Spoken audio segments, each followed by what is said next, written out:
Olá, tudo bem? Então, estamos de volta com a nossa aula. Essa é a unidade 1, a primeira, que estamos iniciando. Vocês já viram anteriormente a introdução, os conteúdos, resumidamente, e agora daremos início à unidade 1, com o tema. Então, vocês vão refletir a partir de um questionamento. O porquê é importante o uso da língua de sinais na contação de história para alunos surdos? Isso é importante? Então, nós vamos pensar isso. A partir disso, vamos elencar alguns itens na nossa unidade. Então, a contação de história por meio da língua de sinais, histórias, poemas, contos, dentre outros, piadas, tudo isso envolve a língua de sinais. Deve utilizar-se a língua de sinais, porque é uma língua visual. Então, essa sinalização, ela vai envolver vários gêneros, dentre eles piadas, histórias, ficção, dentre outros. Então, por meio da sinalização, podemos apresentar uma poesia. O principal, vejam, é a relação entre identidade e literatura. Então, percebam que as pessoas, a partir da sua história, da sua experiência, ela vai constituir-se e expressar-se. Então, a literatura, ela tem várias características que posteriormente vou explicar e que é de extrema relevância. Então, a partir da contação de histórias, exemplificando, eu vou utilizar a língua de sinais para contar a história da minha vida, acontecimentos sociais. Então, é muito importante essa relação. Vejam também, há uma relação entre língua de sinais, prestem atenção, aqui não é somente Libras, é língua de sinais, a língua de vários países. Então, o Brasil tem a sua própria língua de sinais e cada país também. Então, vou explicar para vocês essa relação entre identidade, literatura, língua de sinais.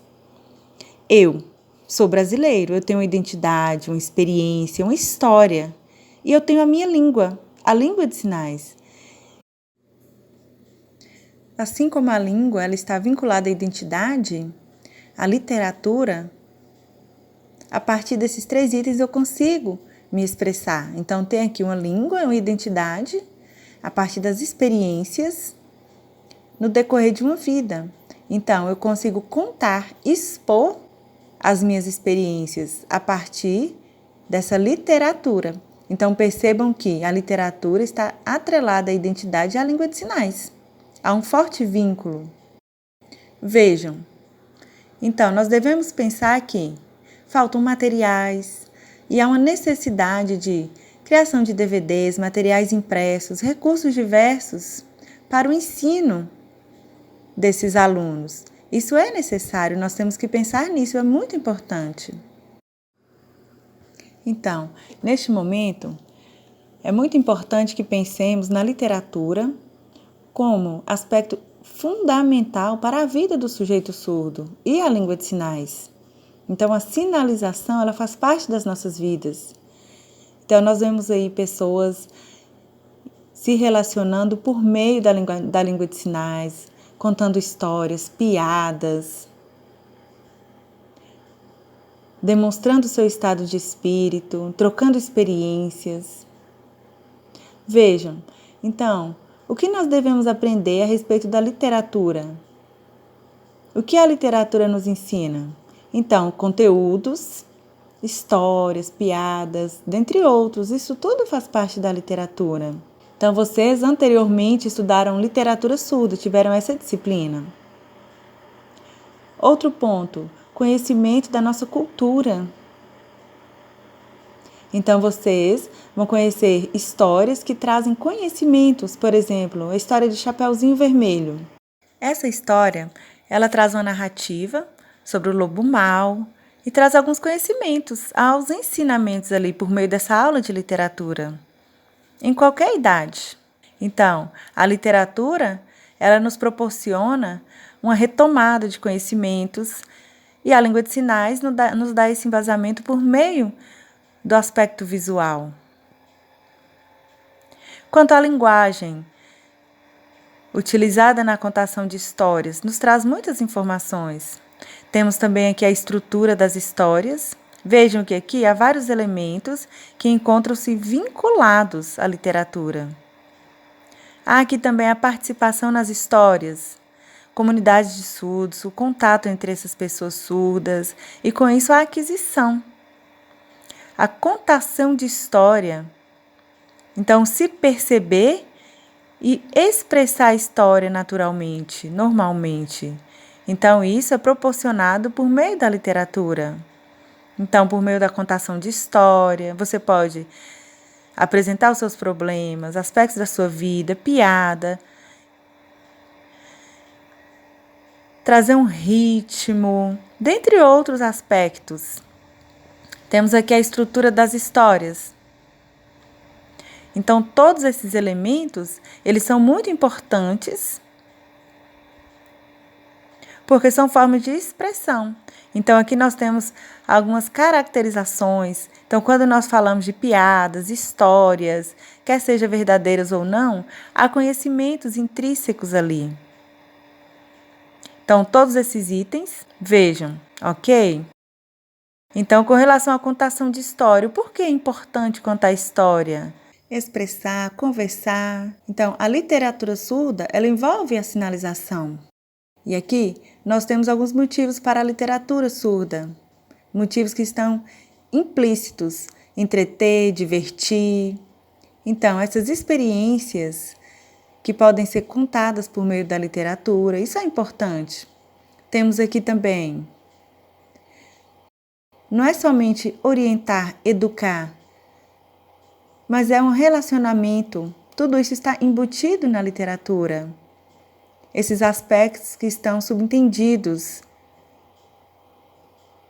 Aculturar. Então, nós temos ali uma comunidade que vai se aproximar, uma cultura.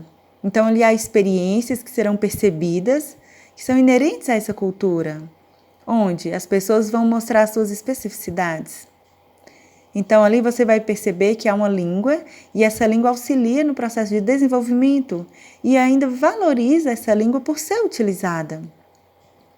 Então, vocês no processo de contação de história, vocês vão trazer autores, vão contar histórias, terão registros. Por exemplo, quem é que contou a história de Chapeuzinho Vermelho? Quem é o autor dessa história? Então, temos que saber.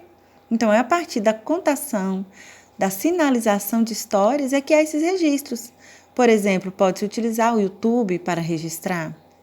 Outro ponto também, com relação à contação de história, é apresentar essa língua de sinais, é apresentar de forma visual, por meio de classificadores, expressões faciais e ou corporais. Tudo isso é muito importante. Isso valoriza a literatura surda. Outro ponto, manter a identidade do grupo. Então, é importante que haja essa participação na comunidade surda, essa interação. Aqui nós temos vários pontos que são importantes. Então, agora, nesse momento, anteriormente vimos já sobre L1 e L2 de uma forma geral. Agora vamos focar aqui no ensino da L1, que é para surdo, e L2 para ouvinte. Então, é importante que o ensino de literatura surda tenha como foco fundamental os alunos surdos. Então, esse ensino é para os surdos, por meio da utilização da língua de sinais. Então, é muito importante para o surdo. Outro ponto. Vejam. Vocês vão pensar, ao ensinar literatura para surdos, o foco não é somente surdo. Pode também ser ouvintes.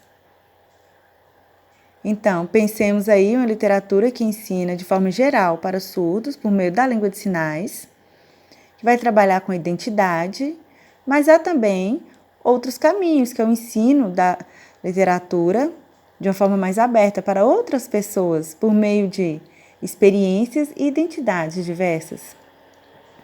Outro ponto, o ensino de literatura pode ser para adultos, crianças, ouvintes, no formato de L2.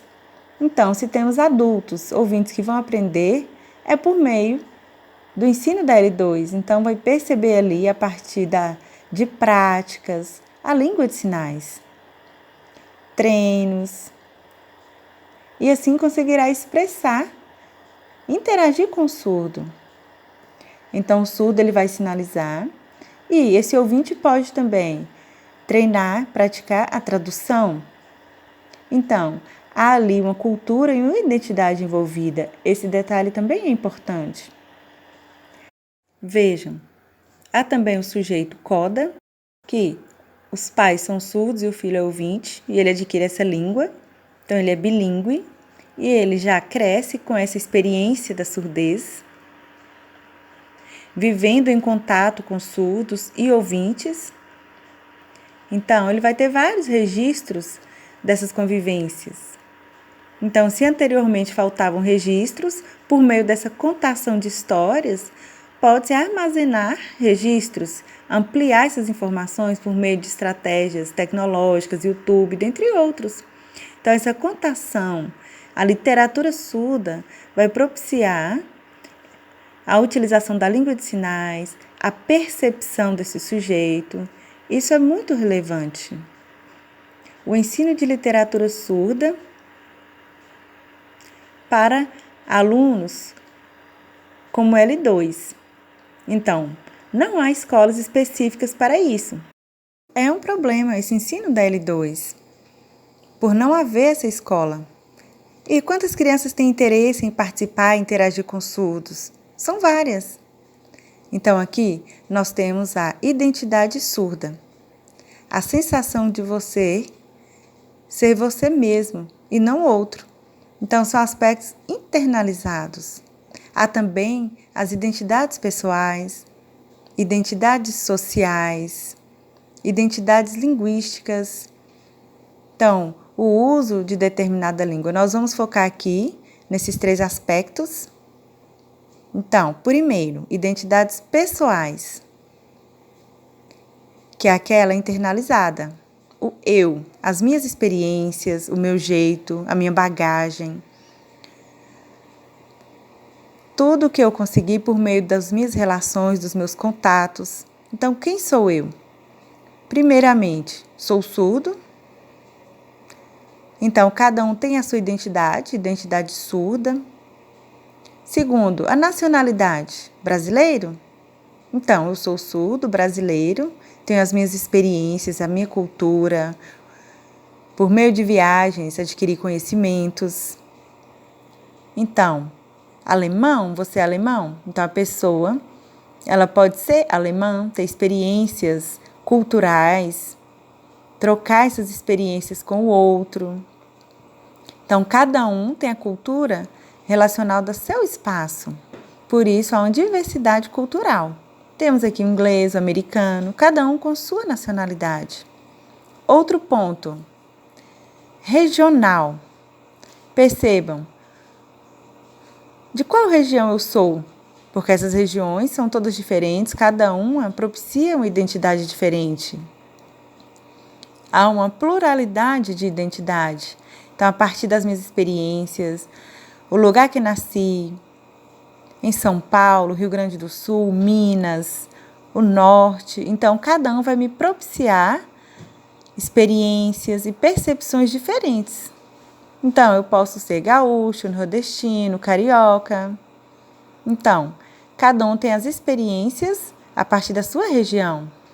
Com relação ao gênero, eu sou homem, sou surdo, militante, tenho o meu jeito.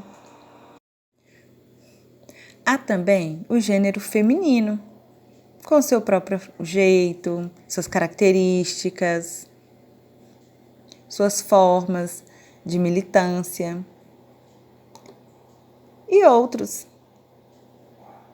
Por exemplo, transexual.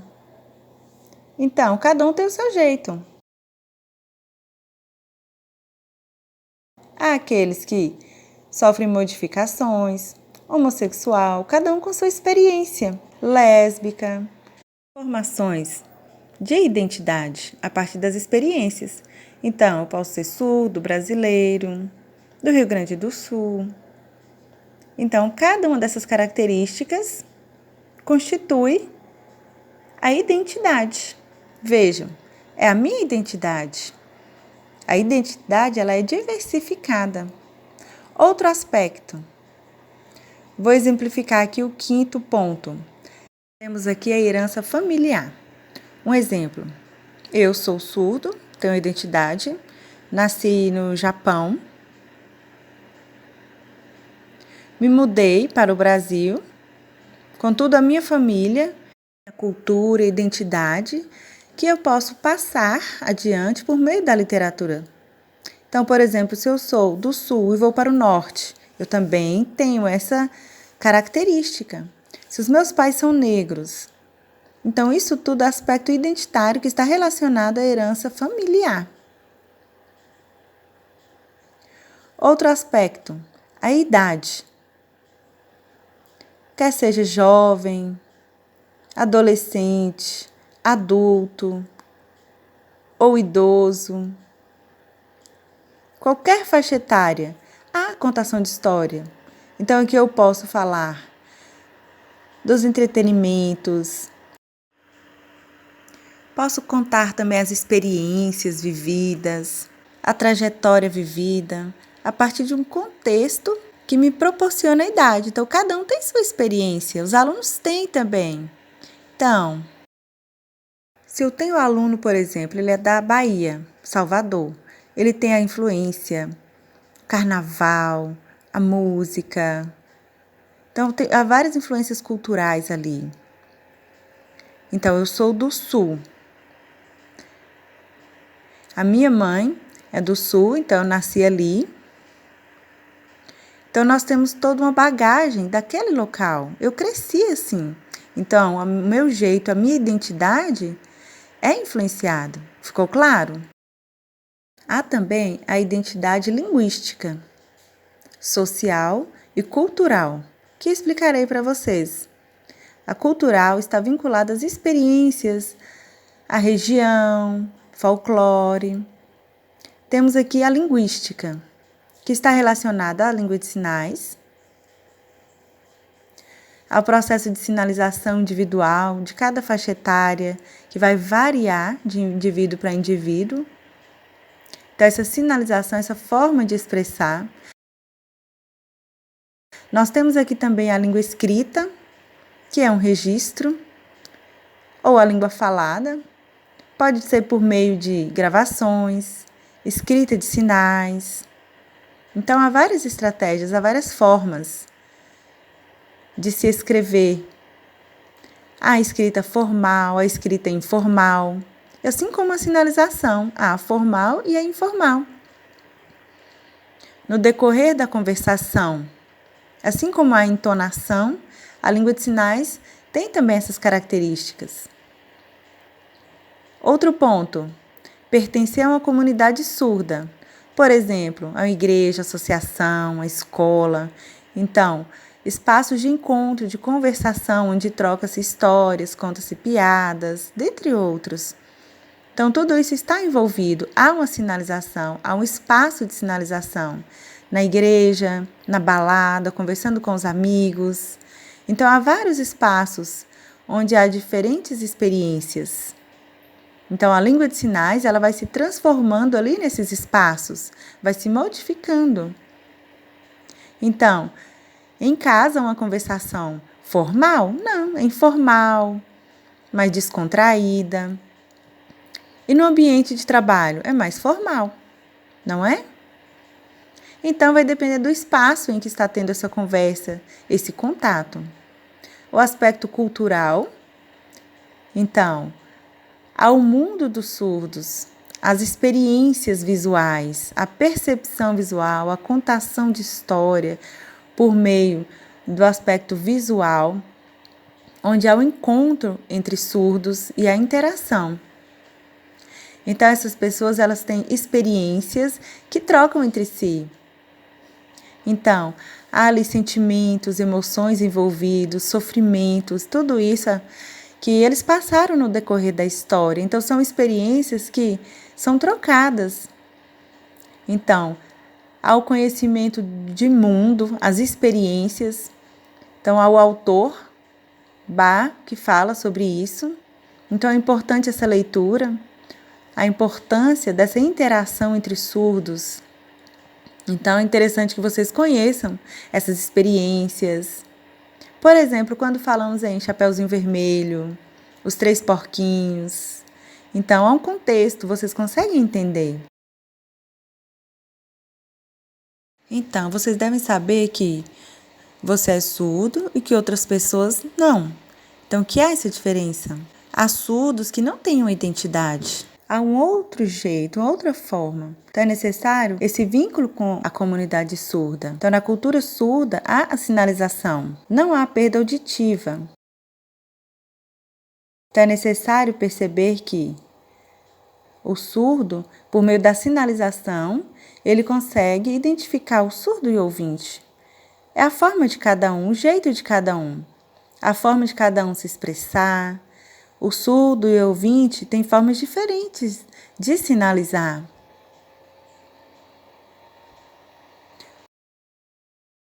Um outro exemplo.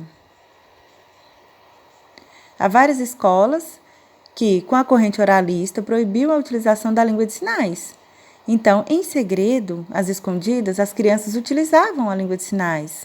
Em várias escolas, mesmo sendo proibidas, elas contavam histórias, usavam gestos, interagiam. E assim cada um criava as suas experiências, internalizava essas experiências, escondido. Ok? Aqui está de forma bem resumida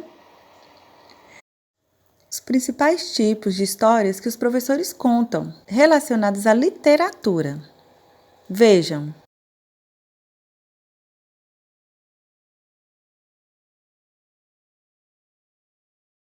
Há também histórias que vocês já conhecem, todos já sabem, são aquelas histórias tradicionais da comunidade surda, que todos já conhecem. Piadas. Por exemplo, a piada da árvore. Todos nós já conhecemos. São informações que nos são passadas tradicionalmente. Todos já sabem. Às vezes temos livros ou histórias sinalizadas que são traduzidas. Isso pode acontecer, histórias tradicionais, lendas, contos de fadas, acontecimentos reais ou imaginários. Então, são histórias tradicionais que todos já conhecem. Às vezes ainda não foi feita uma adaptação, então faça ali uma adaptação ou uma tradução dessa história tradicional. Temos também aqui, assim como já falamos, a história dos Três Porquinhos, direcionada para ouvintes e que foi adaptada para surdos. Então, são histórias que tradicionalmente há ali os Três Porquinhos e que foram adaptadas, utilizando a língua de sinais, com o sentido subentendido ali. Então, a autoria da história. Quem conta a história? Foi publicada ou é inédita? Então, deve-se evidenciar esse autor, que é quem cria essa história. Não é traduzida, é uma história original.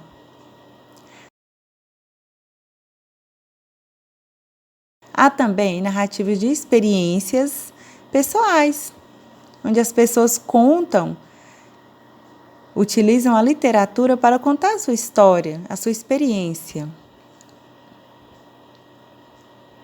Então, há pessoas que contam essas histórias, interagem, utilizam a contação de piadas, poemas, dentre outros. O principal são essas experiências que estão internalizadas e que vão ser externalizadas. As histórias pessoais dos surdos. Como se dão essas expressões? Então, essa conversação, esse contato entre surdos, esse contar essa história, esse trocar essas experiências por meio do aspecto visual. Segundo, E como contar essas histórias para ouvintes? Ele vai entender? Ele é fluente? Ele sabe a língua de sinais? Ele vai conseguir compreender essa história? Então o surdo vai contar e ele vai entender ou não vai entender? Se ele sabe a língua de sinais, vai haver ali uma interação. Então, nesse caso, o ouvinte ele vai aprender a Libras como L2. Então, são estratégias na conversação. Outro ponto, se você for viajar e você se depara com surdos, por exemplo, em outro país, em um local aleatório, passeando, em algum espaço, você vai encontrar com surdo. Então, ali você vai utilizar a língua de sinais. Então, ele vai contar uma piada e você vai entender? Você vai entender o que ele está falando? Então, há também os contos relacionados ao problema, à solução. Então, você vai perceber o que ele está contando. É uma piada? Qual é o gênero que está sendo tratado? Pode ser uma piada, pode ser um aviso, um alerta. Então, há vários tipos de contos. Então, por meio do aspecto visual, você vai perceber essa informação.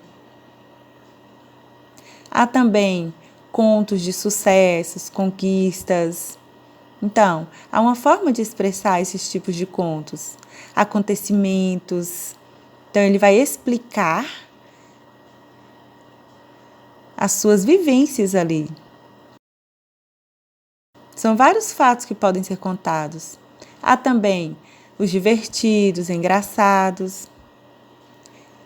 Então, há várias formas de se contar, de se expressar. Então, nós temos aqui as histórias, acontecimentos, que podem ser de vários fatos, de várias origens. As relações pessoais e sociais, relacionadas à identidade, à cultura, alguns aspectos, por exemplo, mal entendidos, enganos, que acontecem no dia a dia, acontecimentos engraçados. Acontece, por exemplo, num contexto escolar e vai falar para outra pessoa.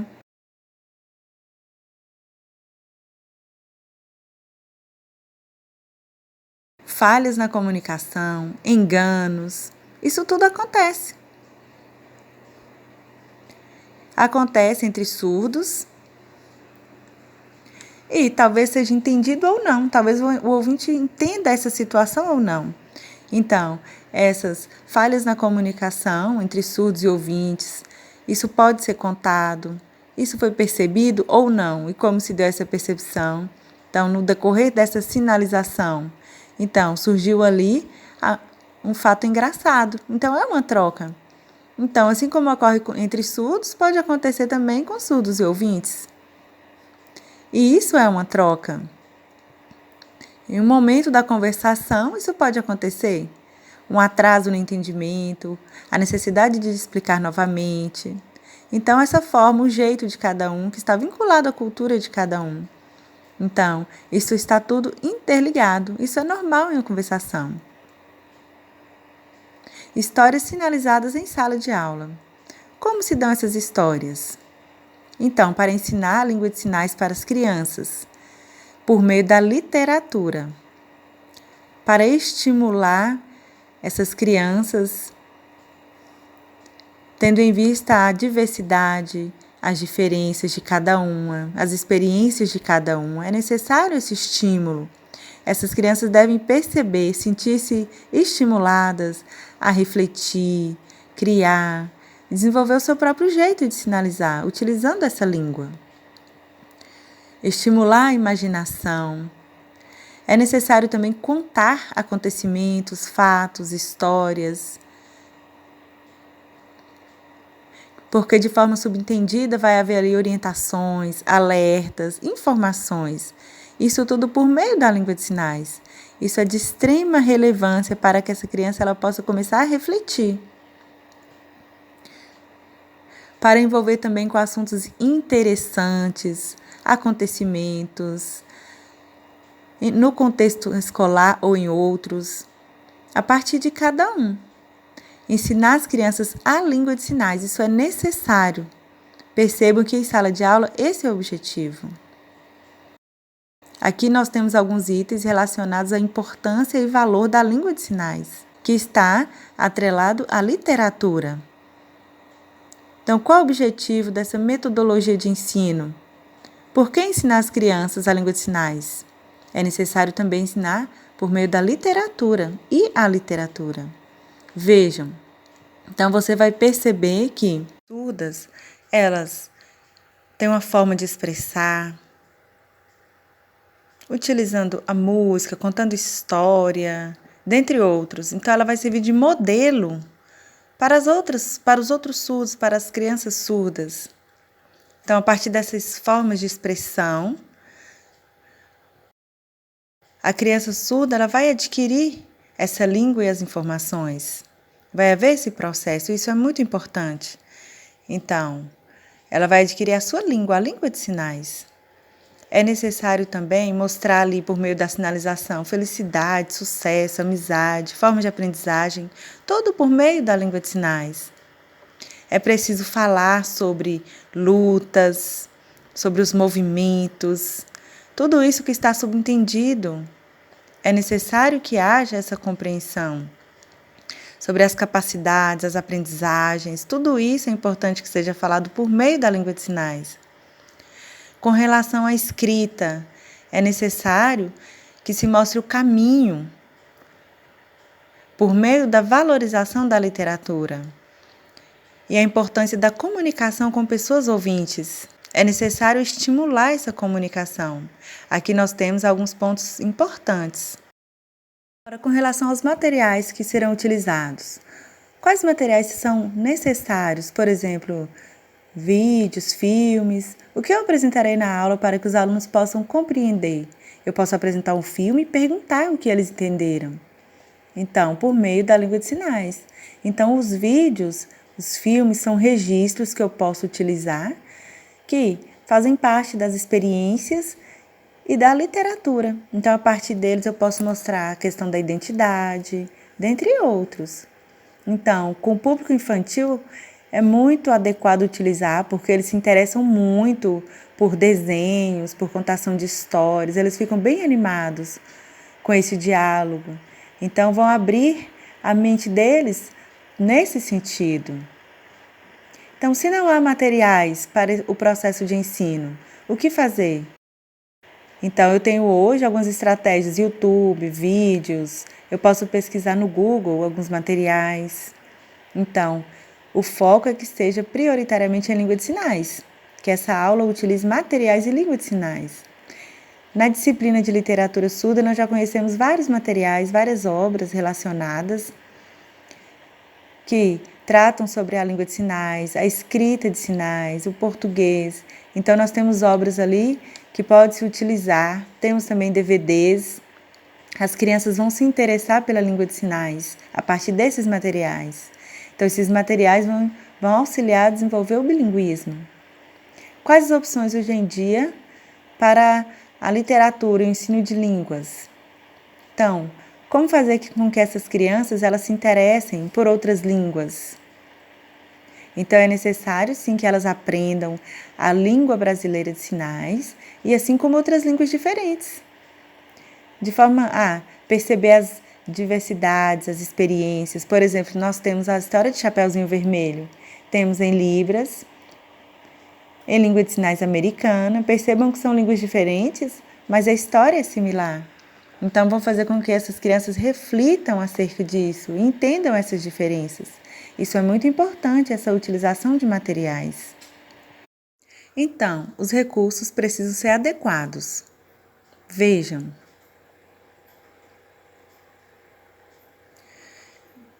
Temos aqui os materiais com foco em crianças ou adultos surdos. E aqui nós temos os gêneros, que podem ser apresentados por homens e mulheres, para um público masculino ou feminino. Mas percebam, o gênero ele pode ser poesia, teatro, contos, histórias, filmes, dentre outros. Temos aqui as identidades, as diversas identidades. Então temos que nos ater ao nosso público condizente com infantil ou adulto. Temos aqui também estilos das literaturas sinalizadas. Tem a literatura negra, com sua militância. Tem uma literatura mais calma, mais suave,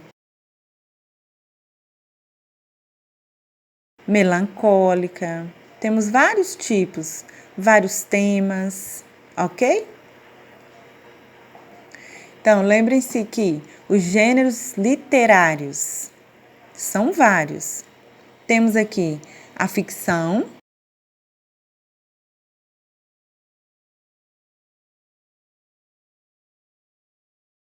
oratória, que pode estar subentendida aí reuniões políticas, aspectos políticos.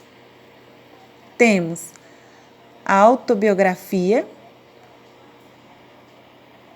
a escrita da minha vida, da minha história, das minhas experiências, acontecimentos vividos. Pode ser não ficcionais. Temos aqui uma literatura política, de luta, de resistência. Por exemplo, quando falamos em movimentos, quando o INES estava prestes a fechar, houve aquele movimento, foi muito emocionante. Então, foram lutas contra o audismo. Então, perceba que a literatura traz aqui histórias. Então, temos também crônicas, que falam sobre a vida, descreve pessoas. Temos uma literatura religiosa, por exemplo, a católica, evangélica, cada um com suas especificidades. Então, são formas literárias, com experiências diferentes. Temos músicas, canções. Então, é literatura? Então, nós temos músicas. E com relação ao surdo? Como podemos colocar isso? A questão do som, do ritmo. Então, quais os tipos? E com relação à poesia, que é uma diversidade. Temos também os gêneros folclóricos, que trazem arraigados aspectos culturais, da história. Então, são narrativas de experiências pessoais, locais, piadas, histórias com jogos de palavras, canções, hinos. Por exemplo, o hino nacional. Então, em Minas, há um hino. Cada região tem o seu hino. São Paulo, o Rio Grande do Sul. E no meio sinalizado. Então, há músicas que vocês talvez conheçam, por exemplo, da Xuxa ou Roberto, ou vários outros. Então, vocês conhecem vários cantores nacionais famosos. Então, há também narrativas de grupos, histórias tradicionais, da vida de surdos, acontecimentos. Então, há várias pessoas idosas que vocês já conhecem, que têm uma história, que passou por vários acontecimentos e que talvez não tenham registrado. Então, é importante essa sinalização do que aconteceu para que haja agora registros. Há também os mitos, heróis, lendas a respeito da história, da miscigenação. Há histórias de alegrias, fábulas, contos infantis. Vejam, há aqui vários gêneros, que todos trazem uma experiências particulares, de casa, alegrias, a origem, a transformação. Então, na história, há vários itens que estão subentendidos. Temos aqui as piadas. Percebam que todos são experiências, que assim como há na língua oral, há também nas línguas de sinais. Temos aqui alguns recursos que apresentam o decorrer da história. Temos o século XIX e XX. Então, nesse período, Como eram os materiais? Não existiam registros, então eram bem esporádicos. Hoje temos pouquíssimas filmagens, pouquíssimas gravações. Na década de 80 e 90, começou-se a fazer teatros, sinalizar e registrar essas sinalizações, mas são poucas se comparadas ao que temos agora, DVDs, YouTube. Houve uma ampliação de materiais devido à tecnologia. As regiões brasileiras, por exemplo, tem o sul, que é frio. Em Minas, tem a cultura própria, tem as montanhas, o famoso pão de queijo, café com leite. Isso são aspectos regionais. Há lugares com praias, há os sertões, cada um traz experiências diferentes. Temos também os aspectos internacionais, por exemplo, nos Estados Unidos, a Estátua da Liberdade e outros monumentos importantes que se juntam à história. Crianças, jovens, adultos. Também temos materiais que nos trazem a história dos negros, porque vai trazer um espelho, um modelo de autoestima, de luta. Também o povo branco e demais grupos que trazem heranças familiares. O filho de uma família japonesa, ela tem uma cultura, ela tem algo arraigado que vai a identificar. Então, na comunidade surda não é diferente. A comunidade surda ela é composta por negros, japoneses, dentre outros, homossexuais. Então, todos servem de modelo, de estímulo à autoestima. Então, são aspectos que temos que refletir por sua relevância. Então, percebam que a língua de sinais ela é histórica, assim como apresentado nesses itens. Então, estamos finalizando. Vocês vão ver esses itens. Caso tenham dúvida, postem no fórum, ok? Bons estudos e até a próxima aula.